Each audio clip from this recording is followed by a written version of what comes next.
عثمان غنی بے بس ہیں، مولا علی بے بس ہیں، امام اعظم بے بس ہیں، امام شافی بے بس ہیں، غوث اعظم بے بس ہیں، غریب نواز بے بس ہیں، علاء الدین حسکفی بے بس ہیں، ابن عابدین شامی بے بس ہیں، علامہ نووی بے بس ہیں، زکریا ملتانی بے بس ہیں، خواجہ اجمیری بے بس ہیں، فرید الدین گنج شکر بے بس ہیں، نظام الدین اولیاء بے بس ہیں، مخدوم سمنا بے بس ہیں، سراج الحق آئینہ ہند بے بس ہیں، علاء الحق پنڈوی بے بس ہیں۔ آخر میں نے تاجدار اہل سنت مجدد دین و ملت شاہ امام احمد رضا خان فاضل بڑے نبی سے پوچھا، اے میرے آقا، آپ نے اس نبی کو تاجدار عرب و عجم بھی کہا، صاحب منبع علم و حکم بھی کہا، نبی اکرم بھی کہا، جلال ایوان سلیمان بھی لکھا، درہ ناصیہ سنبلستان بھی کہا، قرہ دیدہ نرگستا بھی کہا، خاتم پیغمبران لکھا، نبی آخر الزمان لکھا، تو کیا آپ بھی بے بس ہیں؟ تو زمین بریلی سے آواز آتی ہے، اے رہبر سمنانی جامعی، کان کھول کر سن لے، جب ہمارے اتنے آقا بے بس ہیں تو ہماری کیا حیثیت ہے، ہماری کیا اوقات ہے۔ میں نے تو صاف لفظوں میں کہہ دیا ہے کہ سرور کہوں کہ مالکو، مولا کہوں تجھے، باغ خلیل کا گلے زیبا کہوں تجھے، اور جب کہتے کہتے تھک گئے تو اخیر میں پکارا، لیکن رضا نے ختم سخن اس پہ کر دیا، خالق کا بندہ خلق کا آقا کہوں تجھے۔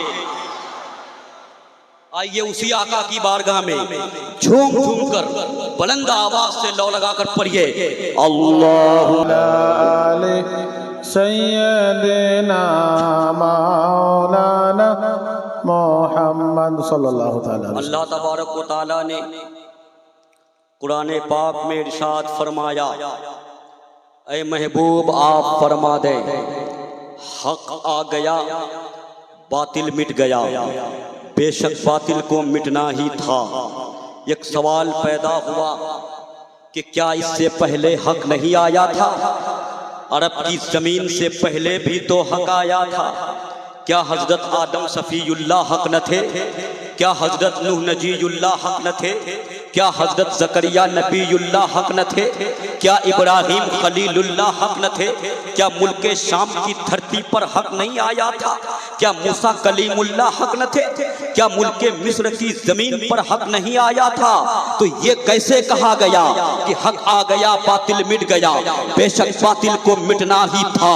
تو عالم تصورات میں جواب ملتا ہے، رہبر جامی سن، حق پہلے بھی آیا تھا مگر حق کو پہچاننے کا طریقہ الگ الگ تھا۔ کبھی تو نے آدم صفی اللہ کی شکل میں پہچانا، کبھی تو نے نوح نجی اللہ کی شکل میں پہچانا، کبھی تو نے ابراہیم خلیل اللہ کی شکل میں پہچانا، کبھی تو نے اسماعیل ذبیح اللہ کی شکل میں پہچانا، کبھی تو نے موسیٰ کلیم اللہ کی شکل میں پہچانا، کبھی تو نے عیسیٰ روح اللہ کی شکل میں پہچانا۔ لیکن جب ملک عرب کی دھرتی پر اندھیرا زیادہ چھا گیا، تاریکی زیادہ پھیل گئی، تو تو نے حق کو حبیب اللہ کی شکل میں پہچانا، نبی اللہ کی شکل میں پہچانا، شفیع روز جزا کی شکل میں پہچانا، جناب محمد مصطفیٰ کی شکل میں پہچانا۔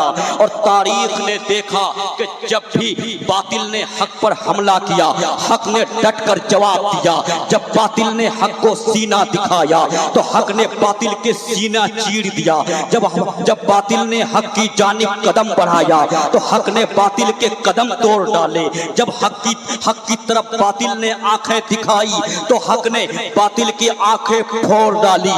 یاد کیجئے اس تاریخ کو کہ جب بھارت کی زمین پر پروپیگنڈے کیے جا رہے تھے، جب بھارت کی سرزمین پر رسول کے علم غیب پر حملہ کیا جا رہا تھا، جب بھارت کی سرزمین پر رسول کے علم کو چوپائے سے تشبیہ دی جا رہی تھی، جب رسول کے علم کو شیطان سے کم بتایا جا رہا تھا اور سائنسداں الگ بوال مچائے ہوئے تھے، فلسفی حضرات الگ بوال مچائے ہوئے تھے۔ کسی نے یہ کہا کہ زلزلہ اس لیے ہوتا ہے کہ زمین کے اندر جو بھاپ پیدا ہوتی ہے اس بھاپ کے دھکے مارنے کی وجہ سے زلزلہ ہوتا ہے۔ کسی نے کہا کہ زمین و آسمان ساکن نہیں ہے بلکہ حرکت میں ہے اور چاند و سورج ساکن ہے، مگر امام اہل سنت نے حق کی صورت میں سب کا جواب دے دیا۔ ہدایت الحکمت میں فلاسفہ کے نظریے کو بیان کرتے ہوئے صاحب ہدایت الحکمت لکھتے ہیں کہ جب حرارت یعنی گرمی زمین کے اندر سرایت کرتی ہے تو بھاپ بن جاتی ہے، پھر وہ بھاپ ایک جگہ سے دوسری جگہ منتقل ہوتی ہے اور منتقل ہونے کے بعد جب ایک جگہ جمع ہو جاتی ہے تو وہ زمین سے نکلنے کی کوشش کرتی ہے۔ اگر وہ زمین نرم ہے، زمین نم ہے تو زمین پھٹ جاتی ہے، چشمے ابل پڑتے ہیں، لیکن اگر زمین بہت سخت ہے، بہت ٹائٹ ہے، پتھریلی زمین ہے یا زمین کے اوپر پہاڑ ہے تو وہ بھاپ زمین کے اندر سے زمین کو دھکے مارتی ہے اور جب دھکے مارتی ہے تو زمین ہلنے لگتی ہے، زلزلہ آ جاتا ہے، بھوکم آ جاتا ہے۔ اس کو جواب دیتے ہوئے امام اہل سنت مجدد دین و ملت شاہ احمد رضا خان فاضل بریلوی نے اپنی کتاب فوز مبین در رد حرکت زمین میں الکلمۃ الملہمہ میں سائنس دانوں کو اتنا منہ توڑ جواب دیا کہ سب کی دھجیاں اڑا کر رکھ دیا۔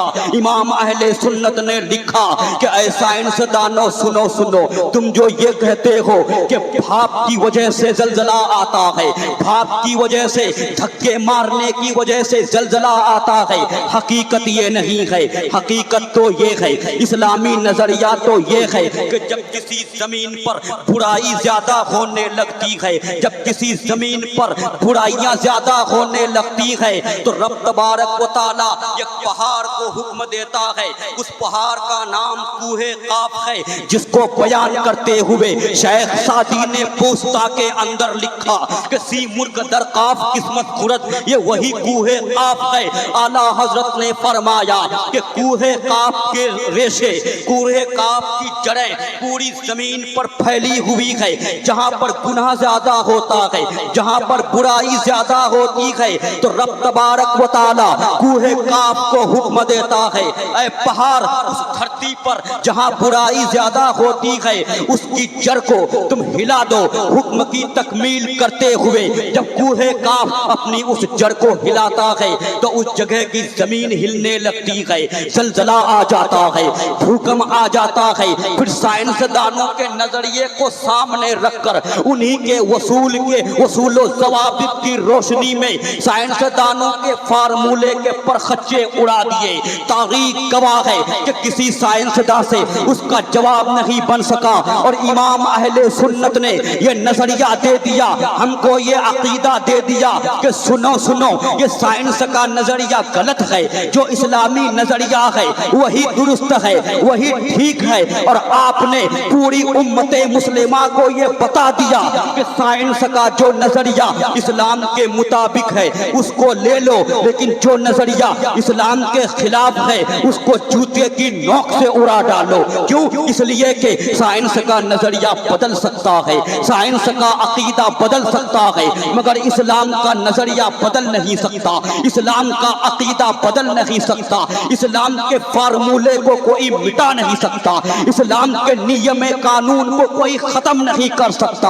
ارے تاریخ نے دیکھا جو مٹانے آیا وہ مٹ گیا، ابو الحکم بن کر آیا، ابو جہل بن کر دفن ہو گیا، یزید بن کر آیا، پلیت بن کر دفن ہو گیا، مسیلمہ بن کر آیا، قذاب بن کر دفن ہو گیا، تھانہ بھون سے آیا وہ بھی مٹ گیا، گنگو سے آیا وہ بھی مٹ گیا، نانو تو سے آیا وہ بھی مٹ گیا، امبیٹھی سے آیا وہ بھی مٹ گیا۔ تو بریلی کے امام نے پکارا مٹ گئے مٹ جائیں گے آدھا تیرے، نہ مٹا ہے نہ مٹے گا کبھی چرچا تیرا۔ نعرہ تکبیر، نعرہ رسالت، نعرہ رسالت، فیضان امام احمد رضا، مسلک امام اعظم، مسلک اعلی حضرت، نعرہ تکبیر، نعرہ رسالت۔ وَقُلْ جَاءَ الْحَقُّ وَزَهَقَ الْبَاطِلُ إِنَّ الْبَاطِلَ كَانَ زَهُوقًا۔ آپ فرما دے حق آ گیا باطل مٹ گیا، بے شک باطل کو مٹنا ہی تھا۔ تاریخ گواہ ہے کہ جب حضرت آدم علیہ السلام کا پتلا تیار کیا گیا، ابلیس حسد کی آگ میں جل رہا تھا۔ ابلیس کے ذہن و دماغ میں یہ تھا کہ سب سے بڑا میں ہوں، مجھ سے بڑا کوئی کیسے ہو سکتا ہے۔ ایک مرتبہ موقع ملا، یہ روایت جو میں بیان کرتا ہوں علماء کی موجودگی میں، بعض علماء نے اس روایت کو بے بنیاد بھی لکھ دیا، لیکن میں کہتا ہوں پوری چیلنج کے ساتھ کہ تفسیر روح البیان کے اندر یہ روایت موجود ہے۔ تفسیر روح البیان میں صاحب روح البیان لکھتے ہیں کہ جب حضرت آدم علیہ السلام کا پتلا تیار کیا گیا، ابلیس کو موقع ملا اور موقع پا کر ابلیس نے آدم علیہ السلام کے پتلے پر تھوک دیا۔ تھوک دیا تو پھر کیا ہوا؟ اللہ تعالیٰ نے فرشتوں کو حکم دیا کہ ابلیس کا تھوک جس مٹی سے ٹچ ہے اس مٹی کو نکال دو۔ مٹی نکال دی گئی۔ جب مٹی نکالی گئی تو یہ جو ناف میں جو کھوکھلا نظر آتا ہے وہ مٹی کے نکالنے کی وجہ سے ہے۔ اب پوری نسل آدم میں آج تک وہ معاملہ چل رہا ہے۔ مٹی نکالی گئی تو فرشتوں نے کہا مولا بڑی محنت سے مٹی لائی گئی تھی، اس مٹی کا کیا کریں؟ حکم ہوا کتا بناؤ، کتا بناؤ۔ صاحب تفسیر روح البیان لکھتے ہیں یہی وجہ ہے کہ کتا انسان کے قریب میں رہتا ہے۔ پھر جب حضرت آدم علیہ السلام کی مکمل طور سے پتلا تیار ہو گیا، ایک وقت ایسا بھی آیا کہ قرآن میں کہا، ایک آیت کریمہ ہے وَإِذْ قُلْنَا لِلْمَلَائِكَةِ اسْجُدُوا لِآدَمَ فَسَجَدُوا إِلَّا إِبْلِيسَ۔ جب ہم نے فرشتوں سے کہا اے فرشتوں سجدہ کرو آدم کو، سب سجدے میں چلے گئے سوائے ابلیس کے۔ ابلیس نے سجدہ نہیں کیا۔ اب یہاں پر ایک سوال پیدا ہوتا ہے کہ ابلیس نے سجدہ نہیں کیا تو کیا ہوا؟ قرآن نے اس کا جواب بھی دے دیا، ابا واستکبر وکان من الکافرین۔ ابلیس نے انکار کیا، تکبر کیا اور کافر ہو گیا، کافر ہو گیا۔ اب ایک سوال پیدا ہوتا ہے کہ ابلیس کوئی فرشتہ تھا کیا؟ ابلیس کوئی فرشتہ تھا یا جن تھا؟ تو تفسیر جلالین کے اندر، باقی کتابوں کے اندر یہ لکھا ہے ہوا ابو الجن، وہ جن کا باپ تھا، وہ جن تھا، وہ کوئی فرشتہ نہیں تھا۔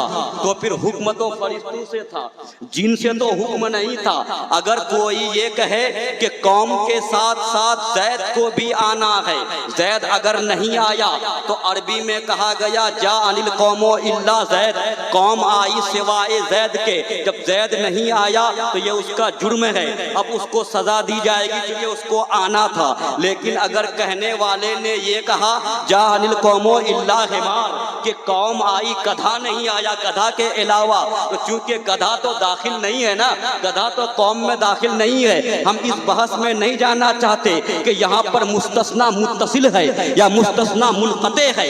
اگر مستثنی متصل ہے تب تو یہ کہنا صحیح ہے کہ یہ حکم ابلیس کے لیے بھی تھا، اور اگر منقطع ہے تو یہ کہنا صحیح نہیں ہے۔ اور یہ بظاہر یہی معلوم ہوتا ہے، علماء کی محفل ہے، جب وہ جن تھا فرشتہ نہیں تھا تو فرشتے کی قوم میں وہ داخل ہی نہیں تھا، اور قرآن میں للملائکہ کا لفظ آیا ہے تو پتا چلا کہ ابلیس کو یہ حکم ہی نہیں تھا۔ لیکن مفسرین نے جواب دیا نہیں، ابلیس اگرچہ جن تھا مگر فرشتوں کے ساتھ رہتا تھا، فرشتوں کی صحبت میں رہتا تھا، اس لیے یہ حکم دیا گیا۔ جب ابلیس کو بھی حکم دیا گیا تو ابلیس نے سجدہ کیوں نہیں کیا؟ اور ابلیس نے جواب کیا دیا پتا ہے؟ ابلیس جواب دیتا ہے خلقتنی من نار وخلقتہ من طین، اے اللہ تو نے مجھے آگ سے پیدا کیا، آدم کو مٹی سے پیدا کیا۔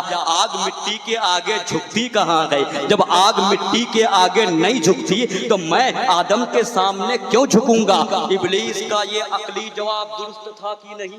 ابلیس جو یہ جواب دیا تھا، یہ عقلی جواب اگر بظاہر دیکھا جائے تو جواب درست تھا۔ سائنسداں لکھتے ہیں، فلسفہ فلسفہ کی کتابوں میں یہ آیا ہے کہ ہر چیز کے لیے حیز طبعی ہوتی ہے، اور حیز طبعی کا مطلب یہ ہوتا ہے کہ شے جس جگہ میں رہنا چاہتی ہے، جس جگہ میں جانا چاہتی ہے، مثال کے طور پر ایک آدمی اگر پتھر کو اوپر پھینکے تو وہ پتھر نیچے آ جائے گا، کیونکہ پتھر کی حیز طبعی نیچے ہے، اور اگر کوئی آگ جلائے تو آگ اوپر جائے گی، کیونکہ آگ کی حیز طبعی اوپر ہے۔ تو ابلیس کے جواب دینے کا مقصد یہ تھا کہ اے اللہ، آگ کی جو حیز طبعی ہے وہ تو اوپر ہے، اور مٹی کی حیز طبعی نیچے ہے۔ جب آگ جلائی جاتی ہے تو اوپر بھاگتی ہے، جب آگ کی حیز طبعی اوپر ہے اور مٹی کی حیز طبعی نیچے ہے، اور میری پیدائش آگ سے ہے،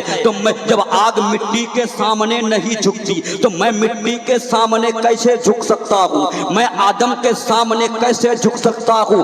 مگر میں کہوں گا کہ ابلیس کو سوچنا یہ تھا کہ جو رب آگ کو پیدا کر سکتا ہے وہ آگ کو نشٹ بھی کر سکتا ہے، جو رب آگ کو پیدا کر سکتا ہے وہ رب مٹی کے آگے جھکا بھی سکتا ہے۔ اور حکم الہی کے سامنے عقل کا گھوڑا مت دوڑاؤ۔ کسی نے عقل کا گھوڑا دوڑایا، تھانہ بھون کا گستاخ بن گیا۔ کسی نے عقل کا گھوڑا دوڑایا، گنگو میں رہ کر توہین رسول کا مرتکب ہوا۔ کسی نے عقل کا گھوڑا دوڑایا تو تھانوی بنا، گستاخ رسول بن گیا۔ تو شریعت کے سامنے عقل نہیں چلنے والی، عقل کی گھوڑی نہیں چلنے والی، اس لیے تو رب نے فرمایا اے ابلیس تو نے انکار کیا، تکبر کیا، سجدہ تعظیمی کا حکم تھا، حضرت آدم کی تعظیم نہ کر کے توہین کر دی، اس لیے تم کافر ہو گئے۔ اب ایک سوال پیدا ہوتا ہے کہ ابلیس کافر تو ہو گیا، مگر اس کے کفر کا اعلان کون کیا؟ اس کے کفر کا اعلان کون کیا؟ فتویٰ لگا رب کی جانب سے، ظاہر کون کیا؟ تو چونکہ قرآن نازل کرنے والا خدا، سنانے والے مصطفیٰ، تو پتا چلا کہ فتویٰ لگا رب کی جانب سے اور ظاہر کرنے والے میرے نبی ہیں۔ اسی طرح سے ایک وقت ایسا آیا کہ اسی ابلیس کا ایک چیلا جنات کی شکل میں نہیں بلکہ انسانی رنگ و روپ میں تھانہ بھون میں پیدا ہوا، اور جب پوچھا گیا کہ رسول کو عالم الغیب کہنا درست ہے کہ نہیں، تو جواب میں وہ خبیث لکھتا ہے کہ کل علم غیب تو ہے نہیں، بعض ہی علم غیب، اور بعض علم غیب میں رسول کی کیا تخصیص؟ ایسا علم تو جمیع بہائم اور چوپائے کو ہے، ایسا علم تو جانور کو ہے۔ تو تھانوی نے رسول کے علم غیب کو جانور سے تشبیہ دے کر رسول کی توہین کی۔ یہ اسی ابلیس کا چیلا تھا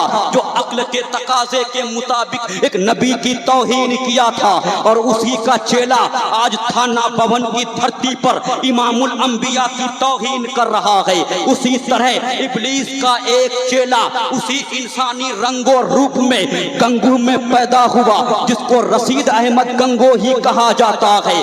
اس نے اور خلیل احمد امبیڈوی نے ایک کتاب لکھی، براہین قاطعہ علی جواب انوار ساطعہ۔ اس کے اندر لکھا کہ رسول کے علم پر کوئی نص قطعی نہیں ہے، شیطان کا علم نص قطعی سے ثابت ہے، یعنی اس خبیث نے رسول کے علم کو گھٹا دیا، شیطان کے علم کو بڑھا دیا، اور یہ کارنامہ انجام دے کر رسول کی توہین کی۔ اسی طرح ایک خبیث اور پیدا ہوا جو تہذیب الناس کے اندر لکھا کہ خاتم النبیین کا معنی آخری نبی لینا یہ تو ناسمجھوں کا خیال ہے، یہ تو گواروں کا خیال ہے، مگر اہل فہم پر روشن ہوگا، یعنی سمجھداروں کا خیال تو یہ ہے کہ یہاں پر خاتم النبیین کا معنی آخری نبی نہیں ہے بلکہ نبی بھی ذات ہے، اور رسول کی نبوت بھی ذات ہے۔ تو اس معنی کر کے اگر بعد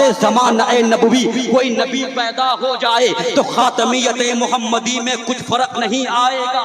اس طرح کی بات کر کے اس نے رسول کے آخری نبی ہونے کے باوجود آپ کے بعد بھی نبی کے پیدا ہونے کو ممکن جانا، مگر کہتا ہوں کہ رسول کا آخری نبی ہونا یہ ان کا بلند مقام ہے، یہ ان کا بلند مرتبہ ہے، اس لیے کہ جس طریقے سے جب کسی خط پر مہر لگتی ہے تو مہر کا مطلب یہ ہوتا ہے کہ اب اس کے بعد کوئی تحریر نہیں لکھی جائے گی، اس کے بعد مضمون کا کوئی لفظ نہیں لکھا جائے گا۔ یہ اور نبی تھے جن کے بعد نبی آتے رہے، لیکن میرے نبی وہ نبی نہیں ہیں، بلکہ وہ تو ایسے نبی ہیں کہ ان کے بعد اب کوئی نبی نہیں آنے والا۔ اور رب تبارک و تعالیٰ نے وَلَٰكِن رسول اللہ خاتم النبیین کہہ کر یہ مہر نبوت لگا دی اور فرما دیا اب کوئی نبی نہیں آنے والا۔ تو قاسم نانوتوی نے تحذیر الناس لکھ کر ہمارے پیغمبر کی توہین کی، مقام کو گھٹانے کی کوشش کی۔ اب جب ہر طرف سے اسلام پر حملہ ہو رہا تھا، کوئی رسول کی ذات پر حملہ کرتا ہے، کوئی رسول کی صفات پر حملہ کرتا ہے، تو اب سوال پیدا ہوتا ہے کہ کفر کا فتویٰ تو لگ چکا ہے، کیونکہ مفتی کا کام یہ نہیں ہوتا کہ فتویٰ دے، پڑھ کے پڑھ ڈالیے۔ علامہ شامی سے لے کر ابن نجیم مصری تک سب کی کتاب میں یہی ملے گا کہ فتویٰ تو شریعت کی جانب سے لگ چکا ہوتا ہے، مفتی کا کام ہوتا ہے اس فتوے کو ظاہر کرنا، اس فتوے کو اجاگر کرنا۔ آج کچھ لوگ کہتے ہیں کہ امام احمد رضا نے اپنی عقل سے اور عقل کے تقاضے کے مطابق فتویٰ لگا دیا۔ میں کہوں گا ارے نہیں نہیں، اے گستاخو کان کھول کر سن لو، تمہارے آقاؤں نے رسول کی جب توہین کی تو فتویٰ لگ چکا، جب ابلیس نے توہین آدم کی تھی تو فتویٰ لگ چکا تھا ظاہر کرنے والے نبی، لیکن جب ان خبیثوں پر فتویٰ رب کی جانب سے لگا تو میں نے عالم تصورات میں پوچھا مولا فتوے کو ظاہر کون کرے گا؟ اب کوئی نبی نہیں آنے والے، تو نے تو نبوت کا دروازہ بند کر دیا ہے، اب کوئی نبی نہیں آنے والا۔ مولا کم سے کم اتنی مہربانی کر دے، پھر صدیق اکبر بھیج دے، فاروق اعظم بھیج دے، عثمان غنی بھیج دے، مولا علی بھیج دے، امام اعظم بھیج دے، غوث اعظم بھیج دے، غریب نواز بھیج دے، زکریا ملتانی بھیج دے، جنید بغدادی بھیج دے، علامہ شامی بھیج دے، علاء الدین حسقفی بھیج دے، مخدوم سمنانی بھیج دے، مگر رب نے عالم تصورات میں جواب دیا اے رہبر سمنانی جامعی، گھبرانے کی ضرورت نہیں ہے، اپنے نبی کی سنت کو ادا کرنے کے لیے اور خبیثوں پر لگے ہوئے فتوے کو ظاہر کرنے کے لیے میں بھارت کی دھرتی پر انگریز کے کسی پٹھی کو نہیں بھیجوں گا، اگر بھیجوں گا تو نقی علی کا بیٹا بھیجوں گا، یعنی احمد رضا بھیجوں گا۔ نعرہ تکبیر، نعرہ رسالت، عظمت اعلی حضرت، مسلک اعلی حضرت، نعرہ تکبیر، نعرہ رسالت، حضرت علامہ مفتی رہبر سمنانی، سبحان اللہ سبحان اللہ۔ امام اہل سنت نے گستاخان رسول کے خلاف فتوے کو ظاہر کر کے اپنے نبی کی سنت ادا کر لی۔ ابلیس کے خلاف جب رب کا فتویٰ ظاہر ہوا، ظاہر کرنے والے نبی اور امام الانبیاء کے خلاف کرنے والوں پر جب فتویٰ لگا، ظاہر کرنے والے امام احمد رضا، اور جب ان کا قلم چلا، آج لوگ کہتے ہیں کہ امام احمد رضا نے گستاخان رسول پر فتویٰ لگا دیا اس لیے مشہور ہو گئے، لیکن میں پوری ذمہ داری کے ساتھ کہتا ہوں یہ سوچو خیال دماغ سے نکال دو، اگر امام احمد رضا نے شہرت کمائی ہے تو علم کے بل بوتے پر کمائی ہے۔ آپ جبل العلم تھے، علم کے پہاڑ تھے، جب آپ سائنس پر لکھتے تھے تو سائنس میں ماہر نظر آتے تھے، جب آپ صرف میں لکھتے ہیں تو علم صرف میں ماہر نظر آتے ہیں، جب آپ حدیث میں لکھتے ہیں تو امیر المومنین فی الحدیث نظر آتے ہیں، جب آپ فقہ میں لکھتے ہیں تو ماہر فقیہ نظر آتے ہیں، جب آپ مفسر بن کر لکھتے ہیں تو مفسر اعظم نظر آتے ہیں۔ آپ نے اپنی لیاقت اور صلاحیت کے بلبوتے پر وہ شہرت کمائی ہے۔ جب آپ کا قلم چل رہا تھا تو ایسا لگتا تھا کہ یہ قلم رضا نہیں ہے، ذوالفقار علی ہے، ایسا لگتا تھا کہ قلم رضا میں جرأت حسین ہے، ایسا لگتا تھا کہ قلم رضا میں فکر غزالی ہے، ایسا لگتا تھا کہ قلم رضا میں تاثیر جامی ہے، ایسا لگتا تھا کہ قلم رضا میں غوث کی قوسیت ہے، ایسا لگتا تھا کہ قلم رضا میں خواجہ کی خواجگیت ہے، ایسا لگتا تھا کہ قلم رضا میں مخدوم کچوچا کی توجہ کا نتیجہ ہے۔ اس لیے تو شاعر نے کہا ہے کہ وہ رضا کے نیزے کی مار ہے یا عدو کے سینے میں غار ہے، کسے چارہ جوئی کا وار ہے، ارے یہ وار وار سے پار ہے۔ میرے بھائی، میں اگر پوری رات امام احمد رضا کے مقام کو بیان کرنا چاہوں پھر بھی نہیں کر سکتا۔ علم فقہ کا ایک مسئلہ چلا تھا اس وقت، کرنسی نوٹ کا مسئلہ، اور وہ نوٹ اس وقت بالکل نیا نیا اس وقت نکلا ہی تھا۔ ہوا کیا، بڑے بڑے فقی موجود تھے مگر سمجھ میں نہیں آ رہا تھا کہ زیادتی کے ساتھ بیچنا ربا ہے یا نہیں، مگر امام اہل سنت نے احادیث کی روشنی میں اور فقہا کی عبارات لکھ کر ایک کتاب تیار کیا، کفل الفقیہ الفاہم فی احکام قرطاس الدراہم، اور بالکل ہی واضح اور سلیس انداز میں آپ نے مسئلے کو حل کر دیا۔ جب علماء ہند نے دیکھا تو دنگ رہ گئے۔ وہ امام احمد رضا جب علم غیب پر قلم چلایا عرب کی دھرتی پر تو صرف 8 گھنٹہ کے اندر الدولۃ المکیہ جیسی کتاب سامنے آ گئی۔ الدولۃ المکیہ میں آیات قرآنیہ بھی ہیں، الدولۃ المکیہ میں احادیث مقدسہ بھی ہیں، الدولۃ المکیہ میں عبارات فقہا بھی ہیں، الدولۃ المکیہ میں اقوال علماء بھی ہیں۔ اس وقت آپ کے پاس حدیث کی کوئی کتاب بھی نہیں تھی، فقہ کی کوئی کتاب بھی نہیں تھی، پھر بھی انہوں نے ساری عبارت زبانی لکھ ڈالی۔ یہ آپ کی قوت حافظہ پر دلیل ہے۔ آپ نے جس فن میں بھی قلم چلایا تو بالکل اس فن کو اجاگر کر کے رکھ دیا۔ ایسا لگتا تھا کہ یہ ہر فن کے ماہر تھے۔ اس لیے تو لوگ کہتے ہیں کہ امام احمد رضا صرف ایک محقق نہیں تھے، اگر محقق تھے تو محقق اعظم کے بھی باپ تھے، اگر مفسر تھے تو مفسر اعظم کے بھی باپ تھے، اگر مدقق تھے تو مدقق اعظم کے بھی باپ تھے، اگر ماہر تھے تو ماہر اعظم کے بھی باپ تھے۔ اور میں پورے چیلنج کے ساتھ کہہ رہا ہوں کہ اگر فقیہ تھے تو فقیہ اعظم کے بھی باپ تھے، اور اگر مفتی تھے تو خدا کی قسم مفتی اعظم کے بھی باپ تھے، مفتی اعظم کے بھی باپ تھے۔ مفتی اعظم تو ان کے بیٹے بھی تھے، مفتی اعظم کے بھی باپ تھے۔ اور امام احمد رضا نے، بس آخری بات میں بیان کر رہا ہوں، امام احمد رضا نے اپنی پوری زندگی سنت رسول میں گزار دی، سنت رسول میں گزار دی۔ جب آپ کا انتقال ہوا تو ہم شبیہ غوث ثقلین سیدنا علی حسین اشرفی جیلانی کچھوچھوی اس وقت وضو بنا رہے تھے۔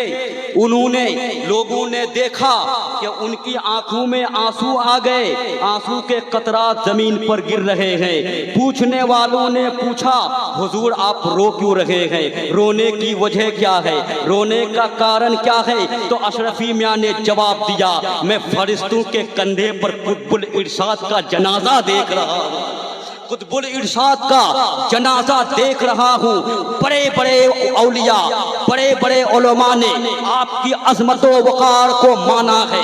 اب میں آخر میں تبصرہ کر دیتا ہوں کہ امام اہل سنت آفتاب علم کی تنویر تھے، امام اہل سنت لوح دل پر عشق کی تحریر تھے، امام اہل سنت فکر رومی جامی کی تاثیر تھے، امام اہل سنت ہو بہو اسلاف کی تصویر تھے، امام اہل سنت قوم کے دلبر تھے، امام اہل سنت دین کے رہبر تھے، امام اہل سنت صبر و قناعت کے پیکر تھے، امام اہل سنت زہد و تقوی کے تابناک گوہر تھے، امام اہل سنت ماہر نقض و نظر تھے، امام اہل سنت علم و ہنر کا بہتا سمندر تھے، باغ وفا کا خوشنما منظر تھے۔ ارے اہل سنت کا چمکتا ہیرا، چمکتا سورج اور مہکتا پھول تھے، ماہر فقہ و اصول تھے۔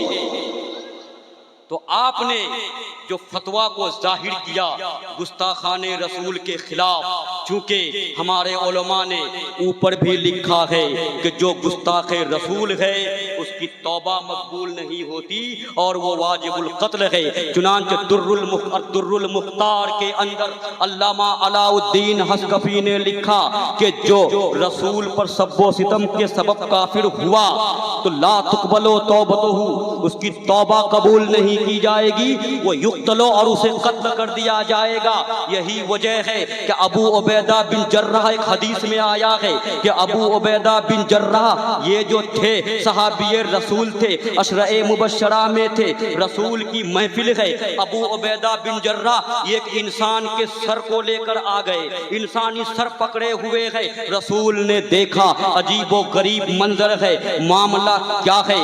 رسول نے پوچھا اے ابو عبیدہ بن جراح یہ کیا ہے؟ عرض کیا مولا، عرض کیا آقا یہ کیا ہے؟ یہ انسانی سر ہے، انسانی سر ہے، یہ سر کس کا ہے؟ تو ابو عبیدہ بن جراح نے عرض کیا میرے باپ کا ہے۔ تیرے باپ کا سر ہے؟ تیرے باپ کے سر کو کاٹا کس نے؟ تو عرض کیا یا رسول اللہ میں نے کاٹا، میں نے کاٹا۔ تو رسول نے پوچھا اے ابو عبیدہ بن جراح حیرت ہے تم نے اپنے باپ کا سر قلم کر دیا، اپنے باپ کے سر کو کاٹ دیا؟ تو ابو عبیدہ بن جراح عرض کرتے ہیں یا رسول اللہ یہ میرا باپ ضرور ہے، لیکن چونکہ یہ آپ کی شان میں گستاخی کرتا تھا، اول فول بکتا تھا، میں نے بار بار سمجھایا اے میرے باپ تو نے مجھے پالا پوسا سب کچھ کیا، مگر میرے محبوب کی شان میں گستاخی نہ کر، میرے نبی کے بارے میں کچھ بکواس مت کر، بار بار سمجھایا مگر میرے باپ نے نہیں مانا، اس لیے مجھے غصہ آیا، میں نے تلوار چلائی، سر قلم کر دیا، سر کاٹ دیا۔ اتنا سننا تھا کہ رسول کھڑے ہو گئے اور فرمایا اے ابو عبیدہ اس ناپاک سر کو پاک ہاتھ میں کیوں رکھے ہو، سیدھے پھینک دو۔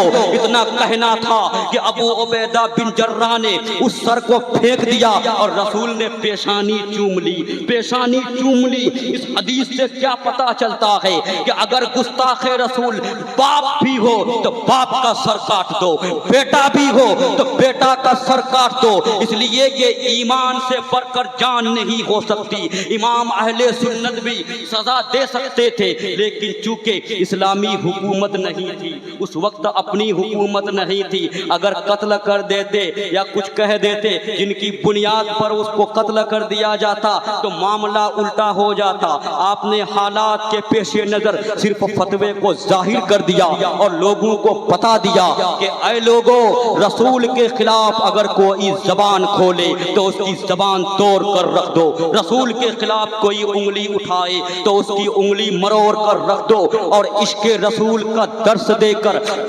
رسول کی عظمت کو بیان کیا تو بہت ہی سلیس انداز میں بیان کیا، اور بیان کرتے کرتے آپ نے اپنی بے بسی کا اظہار کرتے ہوئے شعر میں کہہ دیا کہ سرور کہوں کہ مالکو مولا کہوں تجھے، باغ خلیل کا گلے زیبا کہوں تجھے، لیکن رضا نے ختم سخن اس پہ کر دیا، خالق کا بندہ خلق کا آقا کہوں تجھے۔ تارک کبھی موجود پہ قدم لیتے ہیں، خالد کبھی ہاتھوں میں علم لیتے ہیں، ہر دور میں اٹھتے ہیں یزیدی فتنے، ہر دور میں شبیر جنم لیتے ہیں۔ میں اپنی تقریر کو یہیں سے ختم کر رہا ہوں، اگر بولنے میں کوئی خطا ہو گئی ہو تو میں بھی توبہ کرتا ہوں، آپ بھی کریں۔ استغفر اللہ ربی من کل ذنب واتوب الیہ، لا الہ الا اللہ محمد الرسول اللہ صلی اللہ علیہ وسلم۔ خوب کی سیر چمن پھول چنی شاد رہے، باغ با جاتا ہوں میں گلشن تیرا آباد رہے۔